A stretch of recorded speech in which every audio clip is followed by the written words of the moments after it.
stop! Tu roules sur le boulevard BD, cet album est fait pour toi. L'animateur. Buenos Aires. L'oncologue vient d'apprendre une mauvaise nouvelle à la famille de Neno. Le réalisateur est atteint d'un cancer en phase terminale. Alité depuis plusieurs semaines, hormis quelques moments sur son fauteuil roulant, Neno souffre. Il souffre en particulier énormément du bras car la tumeur lui compresse un nerf. Pour l'accompagner, un infirmier est engagé. Plus qu'un accompagnant, plus qu'un soignant, il va être les bras, les jambes de Neno, ainsi que le témoin privilégié de la vie d'un homme, vie qui a été bien remplie, mais vie qui a encore des choses à faire avant qu'il ne soit trop tard, avant une issue que l'on devine inéluctable. Rodolfo était le père de Juan Ungo, l'auteur de cette bande dessinée. Cet album s'inspire de ses derniers mois. Comme lui, Neno est un réalisateur, non pas de dessins animés, mais de cinéma d'animation. L'animation ne se limite pas à la technique du dessin. Lui, il travaille avec des marionnettes. Non pas avec la main dedans, comme celle du Muppet Show, mais en stop motion, comme dans L'étrange Noël de Monsieur Jack.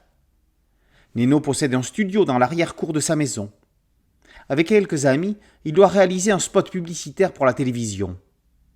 Le destin de la lingette nettoyante élégant, l'atout le plus distingué de la ménagère, est entre ses mains. Juan Ungo est à 1000 lieues graphiques de ce qu'on a pu voir sur Donjon. Le dessinateur s'efface derrière l'histoire pour laisser ses acteurs s'exprimer.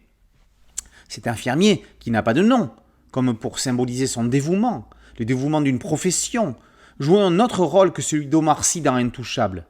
Alors que le comédien jouait tout en excentricité et dynamisme, le personnage de papier est plus discret, mais n'en a pour autant pas moins de personnalité. Concernant le rôle joué par François Cluzet, ici par Neno, pas question pour le malade de subir. Il reste maître de ses choix. On se doute, on sait même comment cela va finir, mais l'individu ne lâchera rien tant qu'il aura des choses à faire.